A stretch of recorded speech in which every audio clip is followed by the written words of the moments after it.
Hey there, welcome back to our Elden Ring lore playthrough. Taking our time reading descriptions, enjoying the game, kind of like it's our first time playing it. And we are here finally at the Mountaintops of the Giants. And we've heard a little bit about them in the past, right? We know that the astrologers used to do things here because they were closer to the stars. That the Sword of Night and Flame that we got from the Volcano Manor speaks about the relationships that they had between these astrologers who preceded the sorcerers, and that they were considered the fire giants, their neighbors, right?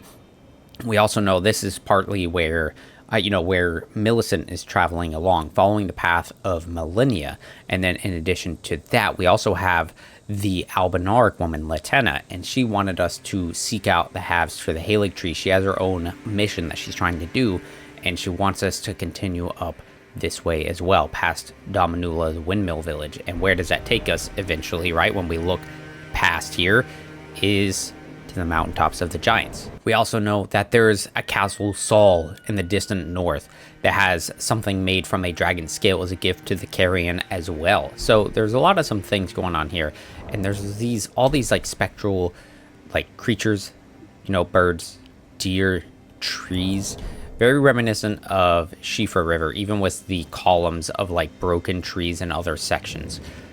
And we find ourselves in the Zamor Ruins. Now, we had just seen Shabriri here, but now we've got Zamor, and we've heard that name before in a couple places. A Weeping Jail down in the Weeping Peninsula, as well as a Sainted Hero's Grave, where we got the Kristoff Knight ashes. And you got these warriors here, right? Long flowing hair, mask-like things, curved swords. They wield ice, right?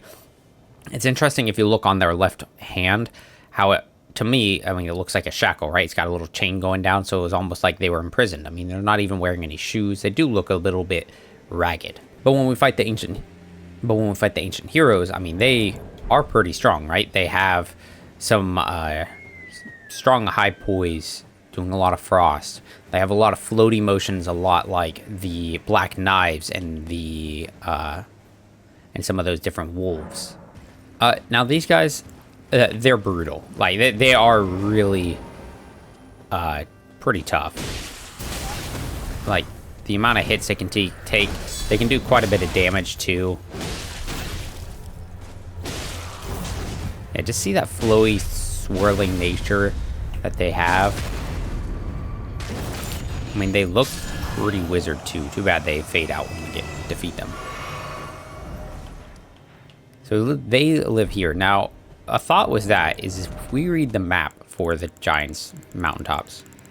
So it's a map for the Mountaintops of the Giants west, right? Marching ground during the war against the Giants. They carved winding paths in the cliff walls right up to the summit, leading to the untrodden, snow-laden region beyond. So you can see like here is a whole line, and right here structures. There's like a big fort thing there, right?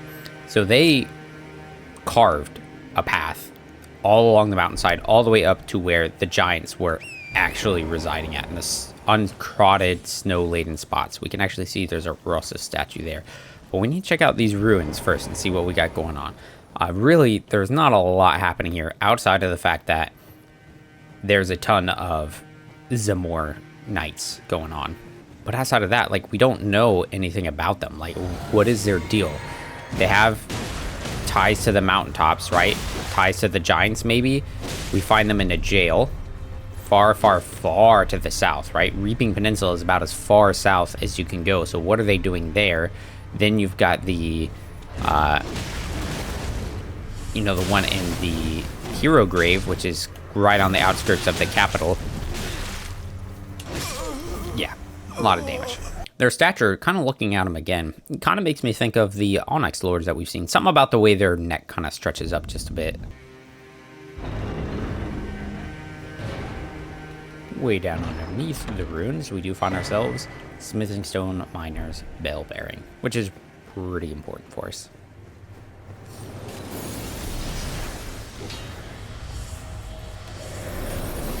Owie. Oh, there's 3. Oh, god dang it. Probably gonna die here. Ooh, another item. What are you? Some more Ice Storm. So, that should be able to tell us something about them, right? Good thing my bird is winning, because I am not.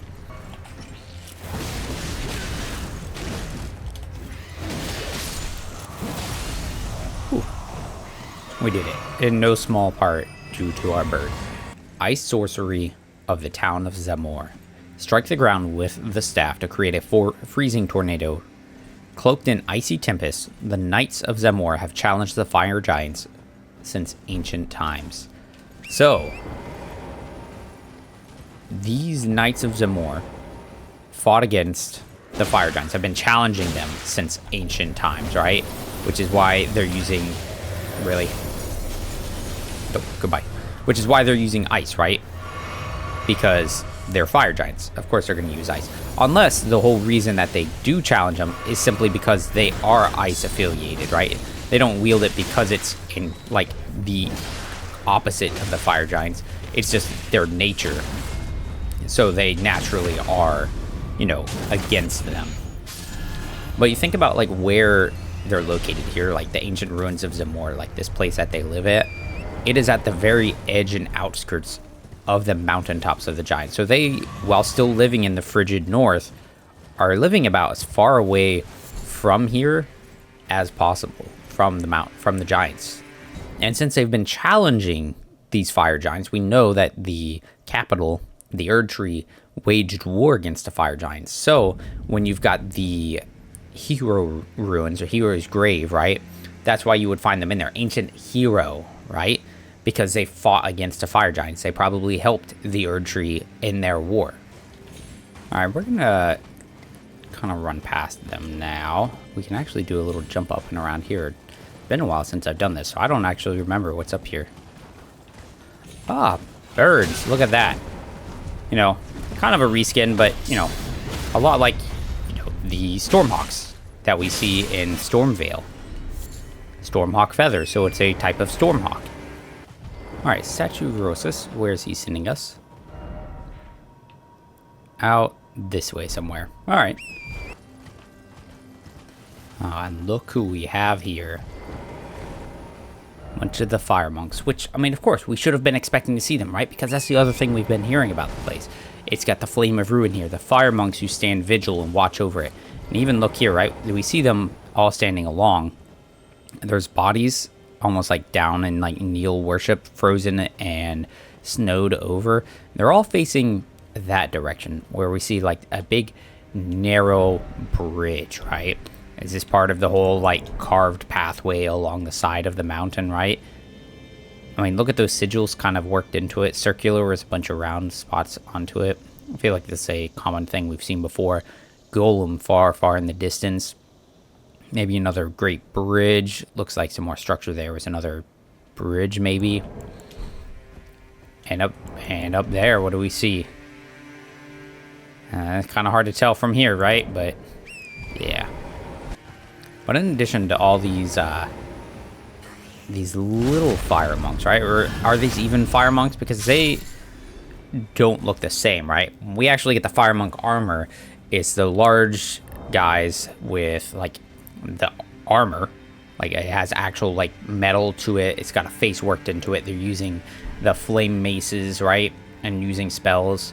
These guys are in, like, rags with thorns and burning staves. But then you got this guy, and see his helmet is just like the fire prelate we fought in Fort Lade. But this guy's a little different. He's got actual, like, robes and stuff. The other one we fought, it didn't have that going on. So, is it a different rank or just a different attire? You know, I couldn't tell you. Not right now, anyways, right? And he noticed us. He can be pretty obnoxious, so I'm going to maybe cheese him with some progress.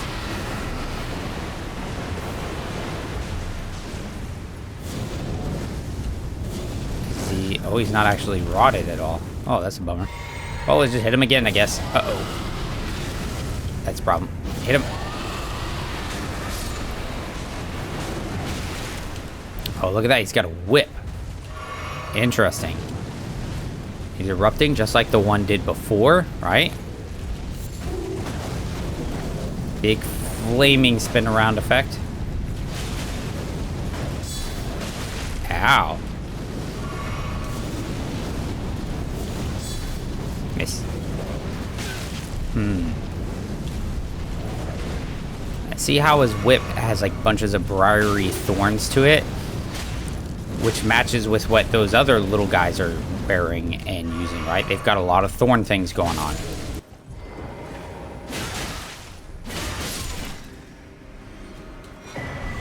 Ah, Briars of Punishment. So we see them do some spell things like that. Now we actually have it. And it is a sorcery. An aberrant sorcery discovered by exiled criminals. Theirs are the sorceries most reviled by the Academy. Interesting, because there are a bunch that the Academy doesn't like, right? Things that just don't follow the typical glintstone usage, right? It wounds the caster with thorns of punishment, sending a trail of blood thorns running over the ground to impale enemies from below. It can be cast repeatedly. The guilty, their eyes gouged by thorns, live in eternal darkness. There, they discovered the Blood Star. So I haven't really heard of this Blood Star, except with the Great Star's weapon, right? Where it talked about the Red Star or Blood Star is considered an ill omen, right? Which, I mean, again, would make sense. If fate is supposedly held and the stars that have blood associated with it would be pretty bad. You know, a whole Red Dawn Rising or something like that. Look right here. This is where old Rosas was pointing us, right? But their eyes they're blinded, eyes gouged out. They're criminals, right? And we even have a hood, right? A hood of the guilty, which has a band of thorns around it, of those accused of lesser crimes, indicated by the collar of sharpened branches. Theirs is wrapped around their head, their eyes, right? And the beast eye quivers.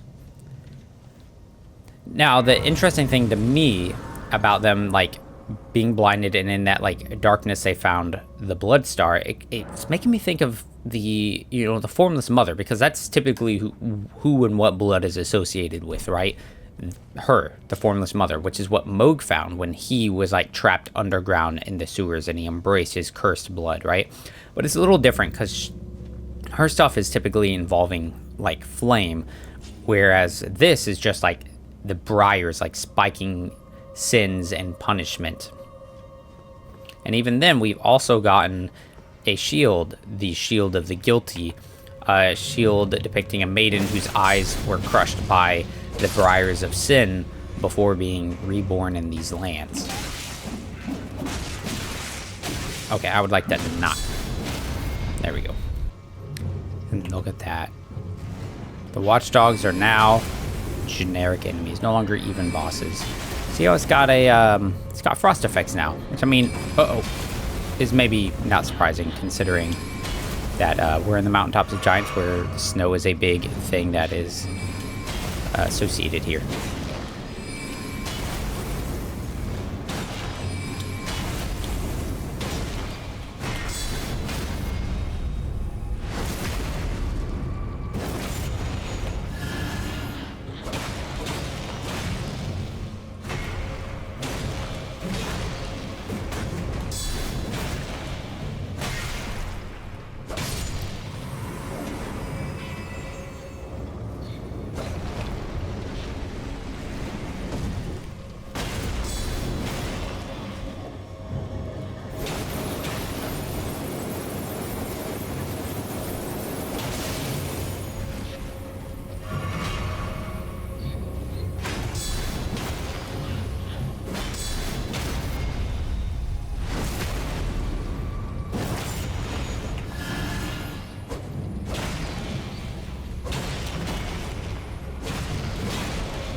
I don't believe it, dude. There's no way.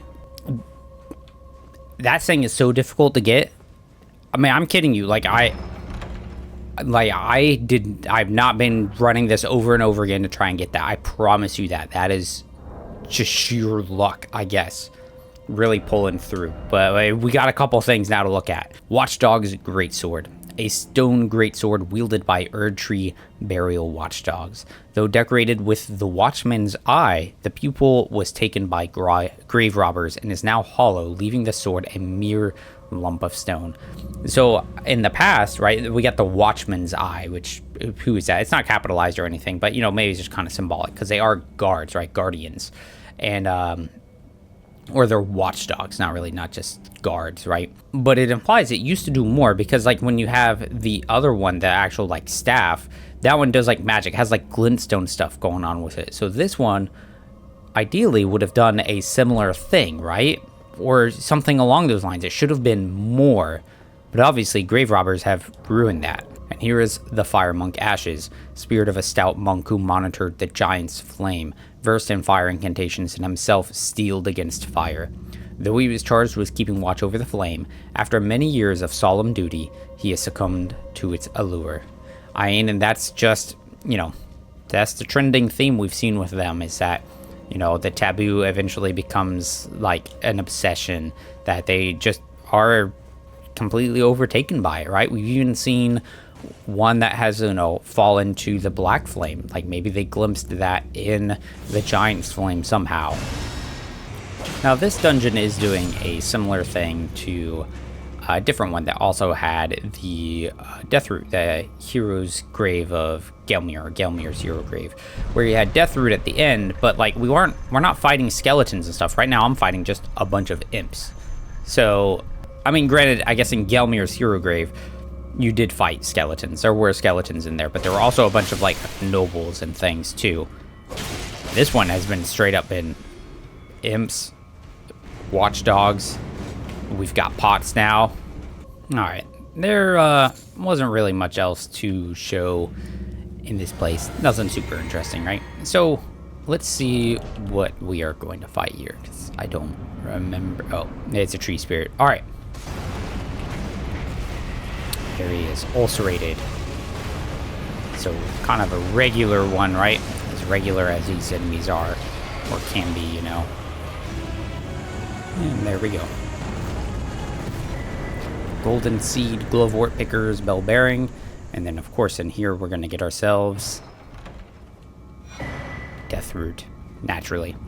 Alright, cleared that up. Well, let's go talk to Gorank, and let's just give it up to him right away. I won't forget.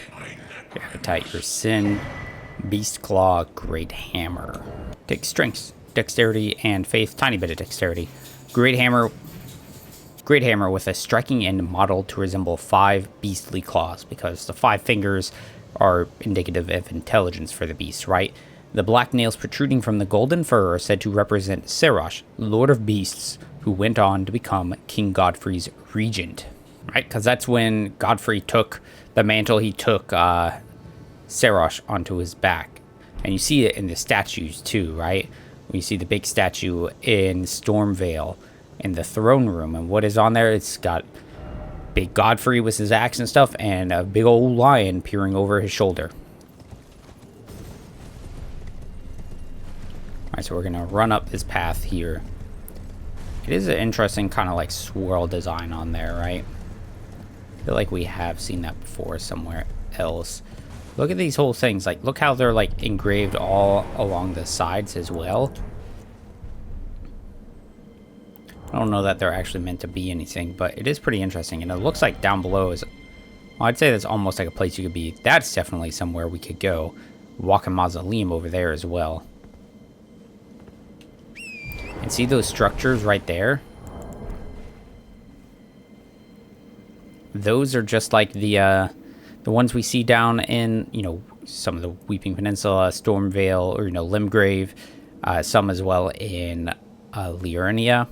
So they're all the way up here as well. In addition to that, a golem. Now the golems come from some ancient long-lost civilization, right? So, I mean, to me, they just naturally tie in with each other. Though, of course, most of the time when we see them now, they are typically in service to the Erd Tree. Even though they are seemingly fueled by fire, right? It's got a fire core, saying like that's where its weak spot's at. That was really unfortunate, and I missed an item back there too. Took an arrow, didn't even get the item. Ah, rainbow stones, excellent. This is gonna hurt. And actually, if you look on their chest, it's almost got like, that core part has a bunch of like holes, like circles, kind of swirled around. It's Millicent. Oh, Man, I don't remember her being here, actually. What's this side of Grace called? Ancient Snow Valley Ruins. Okay, yeah, so this is kind of like a valley. And if we look here, Juno Hoslow, there's our request. To think we'd meet in such a place. What could your purpose possibly... No. I know well enough who you are. And what I know is good enough for me. Call upon me again, in battle. Should you have the need. I mean, yeah, you've been really helpful. I'm searching for a fort to the north of the ruins. I heard the master of the fort was given a medallion that allowed him to visit the Halig tree. Indeed, I believe that is where Melania will be found. The Halig tree is hidden somewhere in these northern lands. Okay, yeah, the Halig tree. We've heard of it a couple times, right? The Albinarics and stuff, right? They wish to see it. Yeah, the Mikola's Halig tree as well with that, right? I'm searching for... I heard... Now, I feel I should check before we go up here, because we're going to go up, and we can actually see there's some ruins up above us, too. There's quite a bit for us to do up and along here. And actually, there's a fort right there. So, we could go up and along here, check that out, and then... But I feel like we should check in with Volcano Manor real quick, too, because if we're about to fight Juno Hoslow, that's, what's his name's brother? That's Diallos' brother.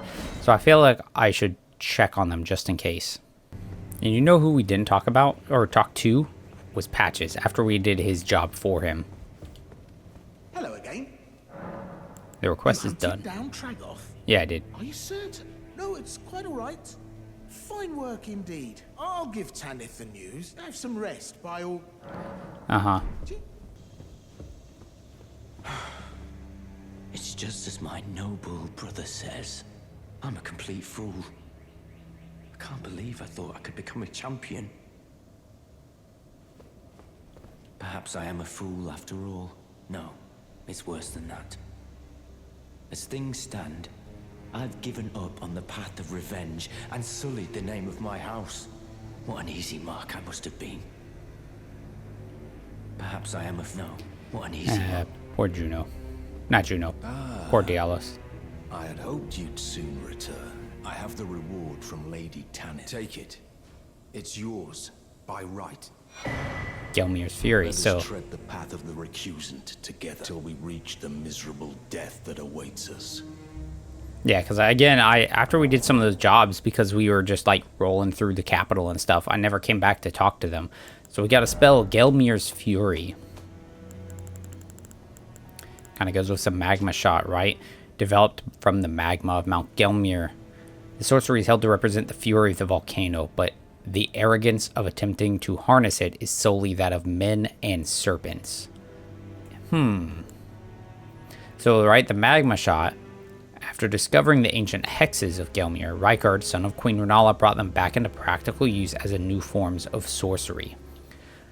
Now, it doesn't say that it's like heretical to from the academy stuff, but at the same time, I can't imagine that they really approve of it. But then again, it is by Rykard, who is, you know, the son of Queen Renala, so maybe it is kind of okay. This one takes even more faith, though. But represent the fury of the volcano, but the arrogance is solely that of men and serpents to harness it. Forgot so. No. Hey, what about my reward? Sharper than you seem, aren't you? I was just holding on to it for you. You know, here you go. The reward for hunting Tragoth. All yours. Magma Whip Candlestick. Ritual Implement is a 3-pronged candlestick with solid flames formed of the magma of Mount Gelmir. When wielded as a weapon, they become supple whips of lava. Yeah, that didn't tell us anything, did it?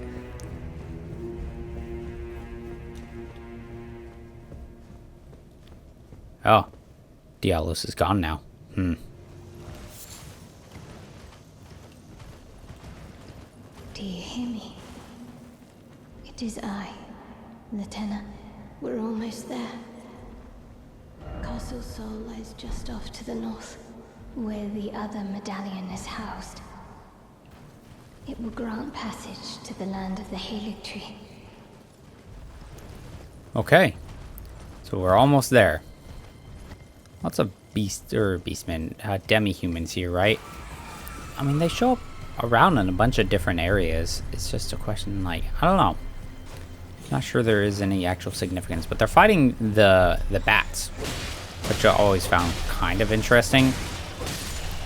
I mean, I guess maybe that's presumptuous of me to think, like, oh, the demi-humans, the beast-like guys, like, why aren't they friends with the bats? Like, why aren't they just friends with animals? These bats do a lot of damage, though. And look at this big old mound of guardian golems, though. Smithing stones, warming stones, figure eight. So, like, yeah. So, I wonder, right? Because we're on the mountaintops of giants. So, this is where the Erdtree's forces marched against the giants, right? And look at the Erdtree right there. But this is the path where, you know, the Erdtree marched against the giants. Now, we've got all these giant, like, golems. Now, the other things that has golems in them are the imps, the, you know, watchdogs and stuff, all crafted by some ancient craftsman, right? And so I wonder, like, were these golems servants for the giants? And then after the Erdtree forces, you know, were victorious, they more or less, like, took them as their own. And so this pile that we see here is the Erdtree forces having defeated a bunch of them and basically leaving them on the, you know, a pile. Or is it like the Erdtree's golems that were then destroyed by fire giants, and that's simply, you know, the pile that they made? Like, which side were they on originally? But now we've got Juno. So what is he gonna be like? Oh, he's giving us a Hoslow's Oath. He's using a whip. Bloodhound Step. Yeah, he can be kind of obnoxious, because he does a pretty good amount of damage, and the Bloodhound Step is kind of obnoxious. Oh no. Why did I muscle through it? I thought I would be okay, and I was wrong. Look at that helm, though. He's got the same armor as Diallos, but these helmets kind of like a ram is what it looks like to me.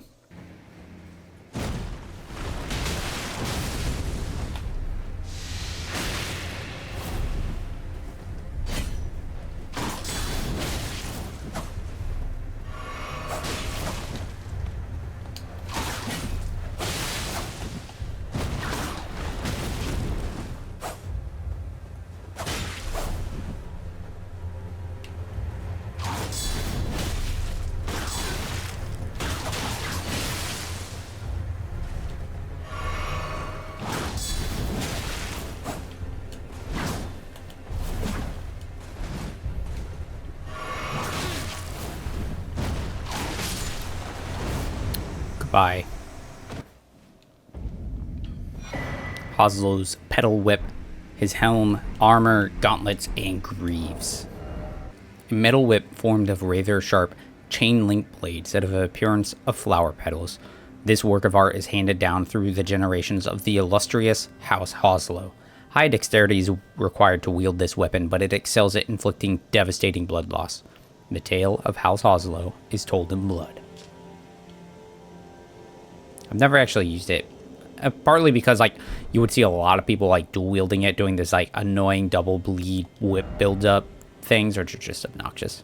Hoslow's helm, twin-tailed silver helm, decorated with flowery adornments, symbol of the head of the revered House of Hoslow. So they're revered. Oh, revered by who? Like, what?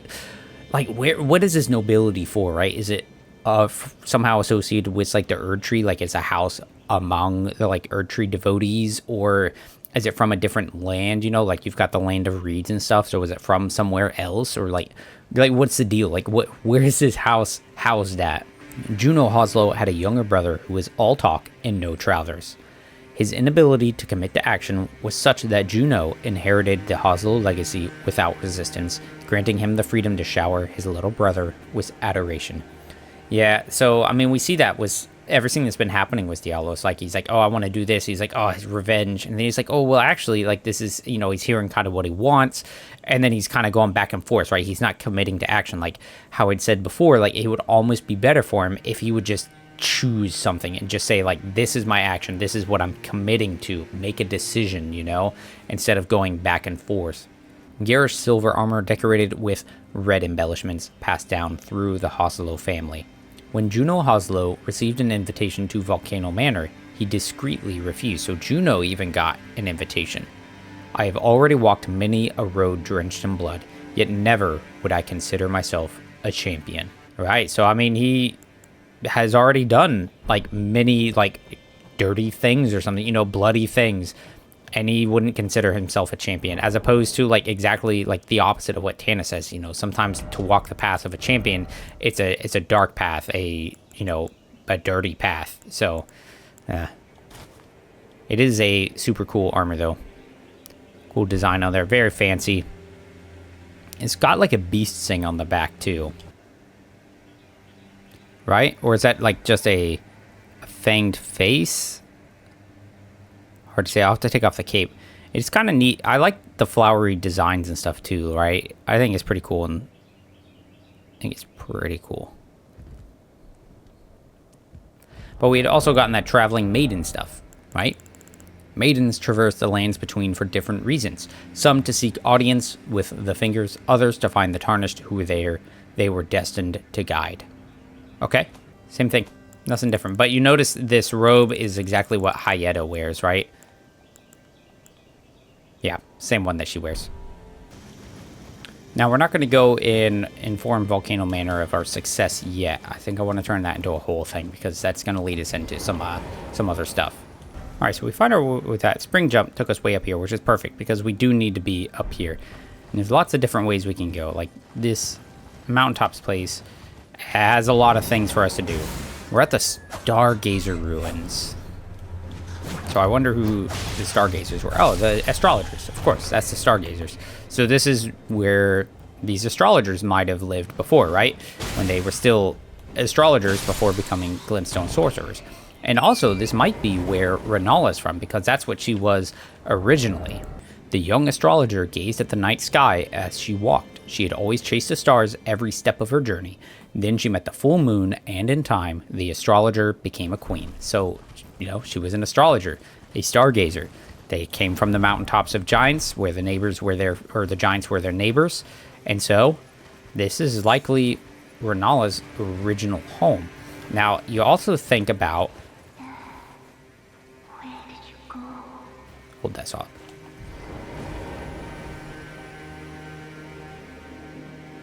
You promised me when we turn 14, we go to see the stars. I never really looked at their tentacles, right? Look how it, like, branches. Forever and ever, it seems.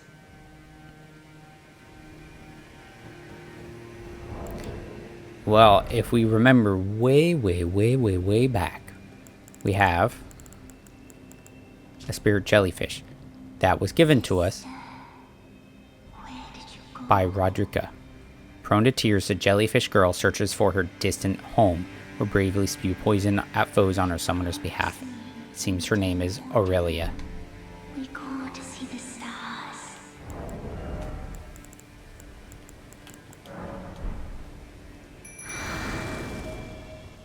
Dear sister, you're finally here.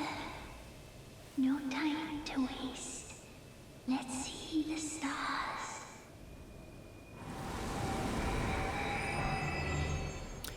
We got fancy spin. A seal was broken somewhere. It's such a sad little story thing in a way.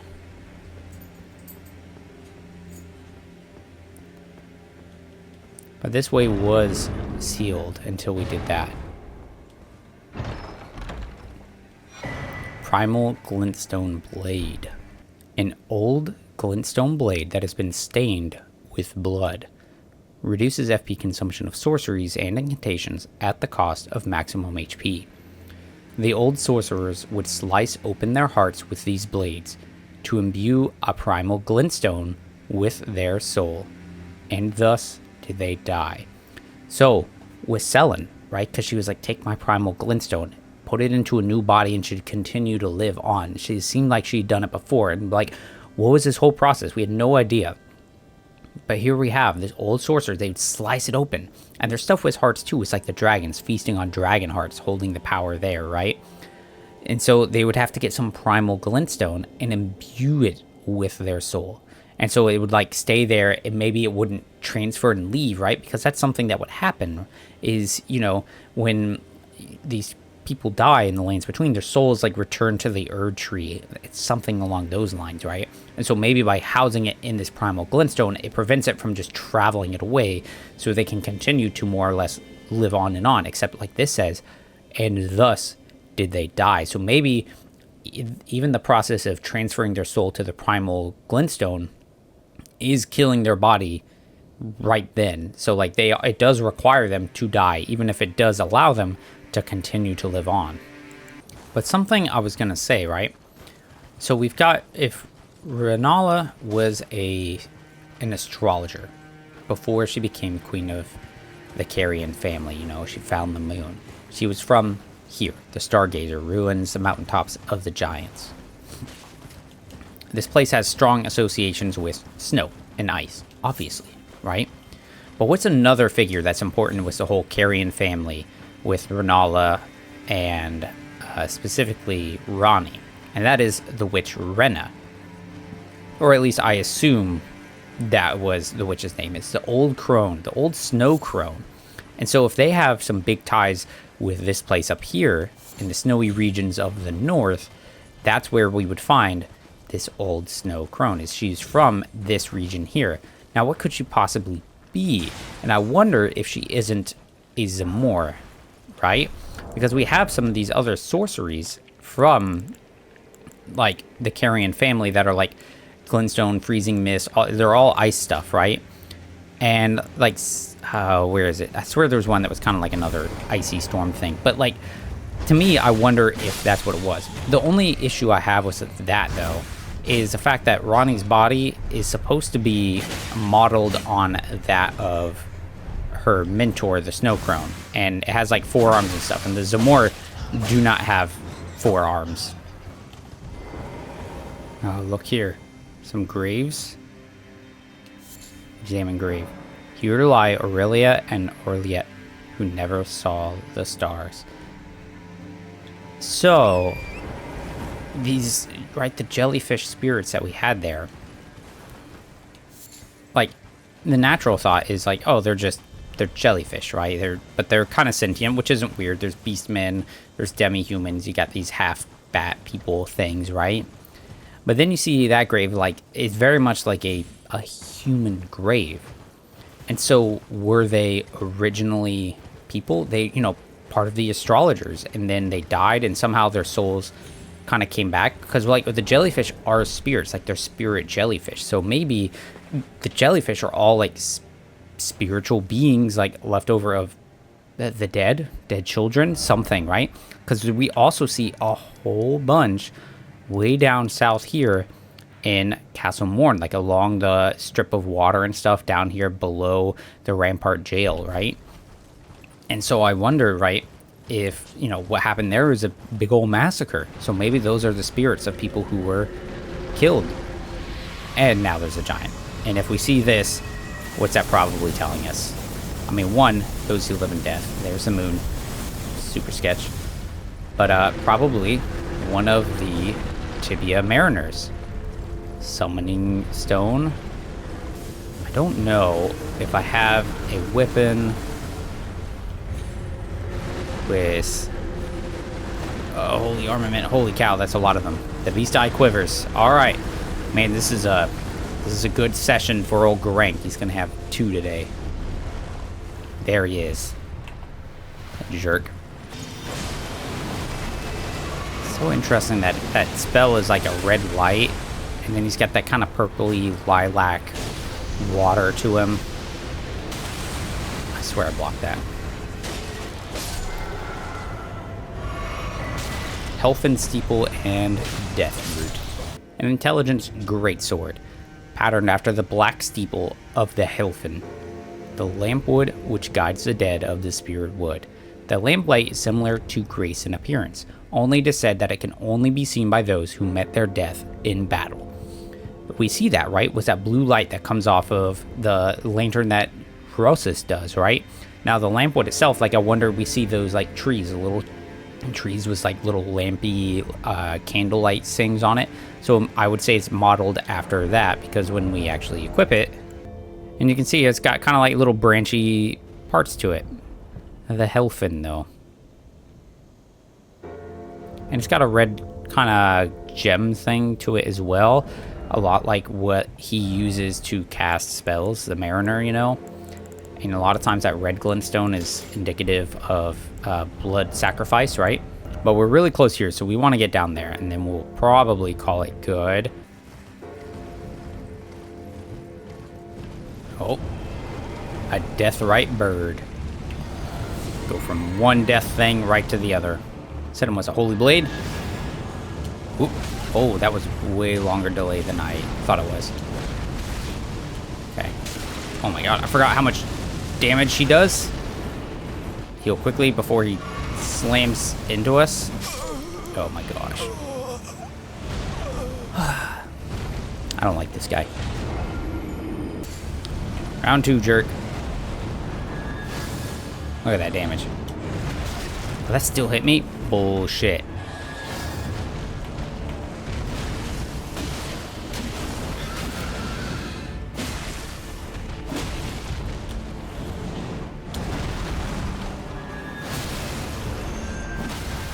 Oh no, the stagger.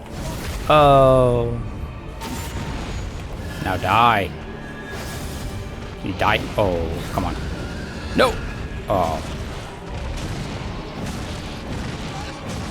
Please stop it. I would like to heal, please.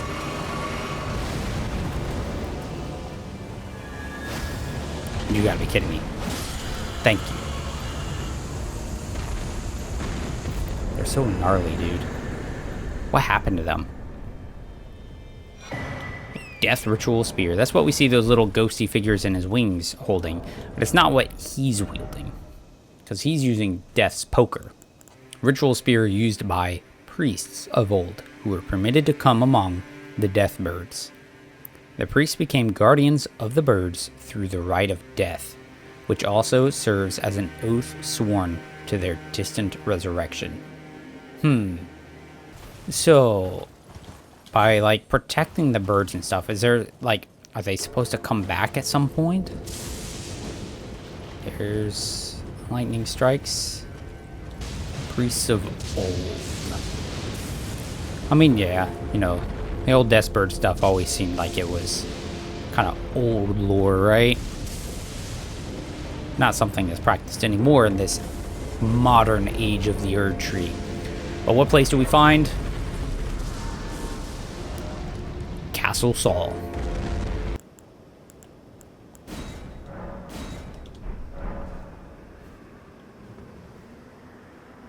Oh, it does. It looks a lot like a lion, maybe. So maybe they are tied to the.